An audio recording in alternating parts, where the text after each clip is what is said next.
రక్షక భటులు అంటేనే సామాన్య ప్రజలను రక్షించేటోళ్ళు, వాళ్ళ హక్కులు కాపాడేటోళ్ళు, సాదాసీదా మనుషుల మీద రౌడీలు గూండాలు దాడులు చేయకుండా ఉండేటోళ్ళు.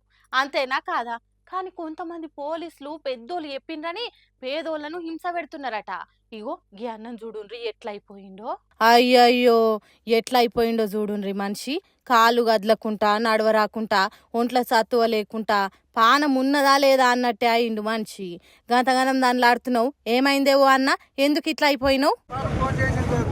ఫోన్ చేస్తే నేను ఒక 12 గంటల మధ్యలో స్కూల్ కాడికి పోయినా సార్. స్కూల్ కాడికి పోతే సార్ ఒక్కటే అడిగిన, మా పిల్లలు చిన్న ఉండరు సార్, మా పరిస్థితులు దారుణంగా ఉన్నాయి.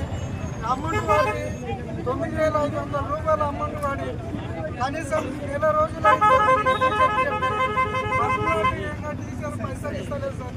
ఇన్నరా, కొడంగల్ నియోజకవర్గం కొత్తపల్లి మండలం అల్లీపూర్ అనే ఊర్లుండే ఎల్లయ్య అనే ఈ అన్నను రమేష్ రెడ్డి అనే ఓ పార్టీ లీడర్ పోలీసులతోని కొట్టిపించిండట. మరి అంత పెద్ద తప్పేం చేసిండు ఎల్లయ్య? పోలీసులు గంతగానం ఎందుకు కొట్టిండ్రంటారా? ఎల్లయ్య ఘోరమైన తప్పు చేసిండు. అవును, తన తల్లి బడిల పని చేసిన 3 నెలల జీతం పైసలు ఇమని అడిగిండు. అట్లా అడగొచ్చా? నెలకు 3,000 చొప్పున 3 నెలలై 9,000 ఇచ్చేయండ్రి.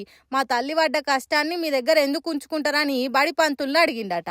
అయ్యా గరీబోళ్ళం, ఈ నడమనే నా భార్య కాలం చేసింది, మీరిచ్చే పైసలు కర్మకాండల ఖర్చులకు అక్కరకొస్తాయనుకొని అడిగిండట. ఆ బడికి చైర్పర్సన్ ఉన్న వెంకటమ్మ కాంగ్రెస్ పార్టీ లీడర్ రమేష్ రెడ్డి పైసలు ఇవ్వకుండా తిరకాసులు పెట్టిండట. అట్లెందుకు చేస్తున్నారని ఎల్లయ్య కొద్దిగా అట్టిగా అడిగినట్టున్నాడు. ఆహా, మాకే ఎదురు తిరిగినట్టు మాట్లాడతావా అని పోలీసుల తొనుగొట్టిచ్చిండ్రట. ఎంత ఘోరమో చూడుండ్రి, న్యాయం ఎట్లా నడుస్తున్నదో దునియా మీద. బీదోనికి మంచోనికి అమాయకునికి న్యాయం జరిగే రోజులే లేకుండా పోయినాయి. మరి నెత్తి మీద 3 సింహాల టోపీ పెట్టుకున్న పోలీసులన్నా ఆలోచన చేయొద్దా? తెల్లబట్టలు వేసుకున్నోళ్ళు ఏది చెప్తే అది ఈ ఎల్లన్నా సొంటోళ్ళని ఇట్లా నడవరాకుండా కొడతారా? సీఎం సొంత నియోజకవర్గంలోనే ఇట్లుంటే మొత్తం తెలంగాణలో ఇంకెట్లుండాలి? నోర్లేని సాదాసీదా మనుషులు బతుకుడే కష్టమవుతున్నది కదా అని అంటున్నారట.